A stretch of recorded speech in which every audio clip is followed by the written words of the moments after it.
Hello বন্ধুরা, story house রানাতে আপনাদের সকলকে স্বাগতম। যারা অল্পতেই কেঁদে ফেলে তারা কোন ধরনের মানুষ হয় জানেন? না জানলে জেনে নিন। কাউকে অসম্মান করতে গেলে শিক্ষার দরকার পড়ে না, কিন্তু কাউকে সম্মান দিতে গেলে শিক্ষার দরকার হয়। আর সেটা হলো বাবা মায়ের দেওয়া শিক্ষা। ছেড়ে যাওয়ার সন্ধানে যে অটল, তার কাছে নিঃস্বার্থ ভালোবাসাটাও একটা অভিনয়। যারা বেশি মিষ্টি মিষ্টি কথা বলে পেছন থেকে, তারাই ছুরিটা আগে মারে। প্রতিদিন অন্তত 1% হলেও নিজেকে উন্নত করবেন। বছর শেষে দেখবেন মোট 365% হয়েছে। যে কোনো সম্পর্কের পাসওয়ার্ড হচ্ছে বিশ্বাস। মানুষের বেঁচে থাকাটা অস্বাভাবিক, আর মরে যাওয়াটাই স্বাভাবিক। আজ হয়তো সময়টা খারাপ, কিন্তু সারা জীবন থাকবে না। তবে আজ যাদের চিনে নিলাম, তাদের সারা জীবন মনে থাকবে। অতিরিক্ত আপন হতে যাবেন, দুঃখ ছাড়া কিছুই পাবেন না। রব সবাইকে সব কিছু দেয় না। হয় কাউকে দিয়ে পরীক্ষায় ফেলেন, নয় কাউকে না দিয়ে ধৈর্যের পরীক্ষা নেয়। জোর করে কোনো কিছুই পাওয়া যায় না। ভাগ্যে থাকলে কেউ কেড়ে নিতে পারবে না। দেখতে সুন্দর অনেক পাওয়া যায়, কিন্তু যাদের মনটা সুন্দর তাদেরকে কেবল ভাগ্য করেই পাওয়া যায়। যে তোমাকে অবহেলা করবে তাকে ধন্যবাদ দিয়ে দূরে সরে যাও, কারণ তার অবহেলার কারণেই হয়তো তোমার জীবনে হবে উন্নতি। অবহেলা থেকে মানুষ অনেক কিছু শিখতে পারে। অবহেলায় মানুষের জ্ঞান শক্তি বৃদ্ধি পায়। অবহেলা মানুষের ঘুমন্ত মস্তিষ্ক জাগ্রত করে দেয়। কাউকে যতই কাছ থেকে চেনো না কেন, মন খুলে সব কথা কখনোই বলো না। মনে রেখো, এই যুগে বিশ্বাসের মর্যাদা কেউ দেয় না। জীবনে যদি বারবার পড়ে যান, তবে পথটাকে বদলান, স্বপ্নটাকে নয়। কারণ একটা গাছ তার পাতা বদলায়, জায়গা নয়। মনোবিজ্ঞানীরা বলেন, নাম্বার 1, কেউ যদি তুচ্ছ বিষয়েও অনেক হাসেন, তবে সে ভেতর থেকে খুবই একা।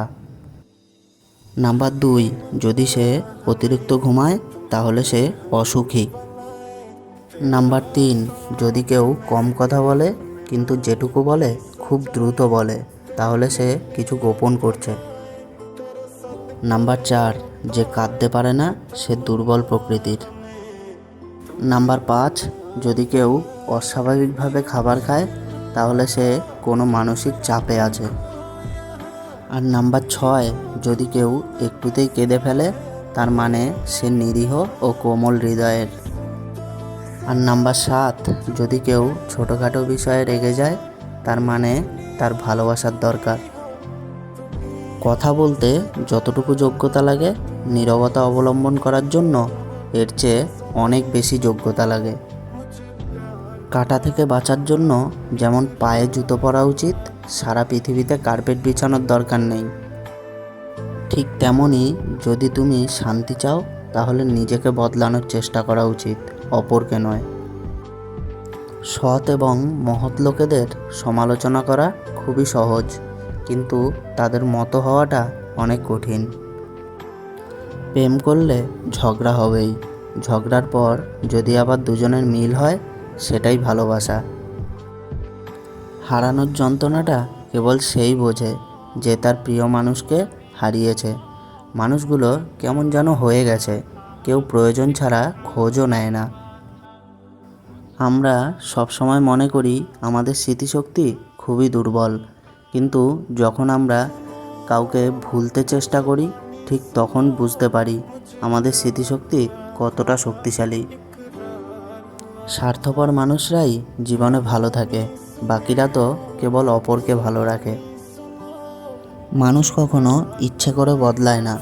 কিছু মানুষের অবহেলা, কিছু মানুষের স্মৃতি, কিছু মানুষের ব্যবহার আর পরিস্থিতি ও সময় মানুষকে বদলাতে বাধ্য করে।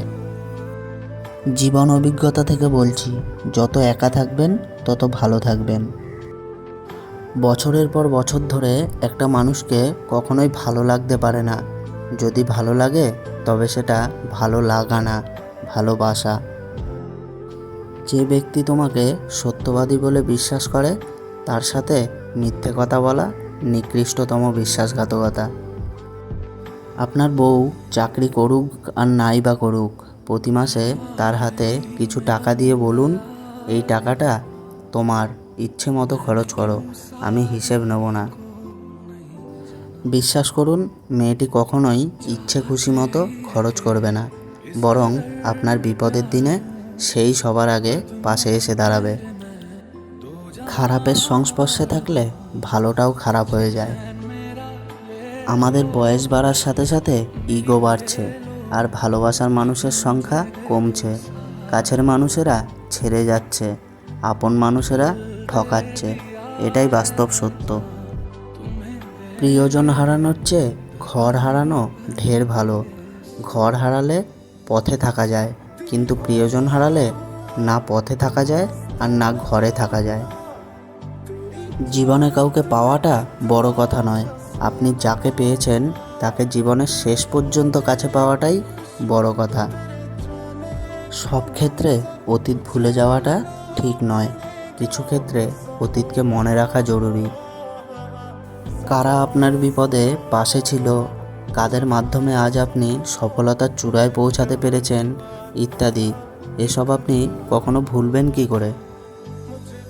কেউ যদি আপনাকে খুব বেশি প্রায়োরিটি দেয়, তাহলে ভাববেন না মানুষটা অনেক সস্তা।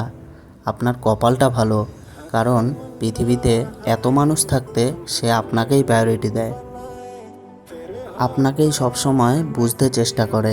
আপনার কাছে এই অতিরিক্ত প্রায়োরিটিটা অনেক সময় বিরক্তিকর মনে হতে পারে, কিন্তু একটাবার ভেবে দেখুন, যে মানুষটার কাছে আপনি এতটাই স্পেশাল যে তার সবটা জুড়ে শুধু আপনি আপনি আর আপনিই আছেন, তাকে অবহেলা করাটা কি ঠিক হবে?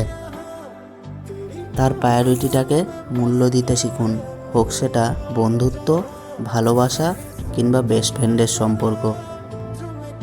কষ্ট পেয়েও যারা প্রতিবাদ না করে চুপচাপ থাকে, তাদের দুর্বলতা ভাবার কোনো দরকার নেই, এটা তাদের মা বাবার দেওয়া ভালো শিক্ষার পরিচয়।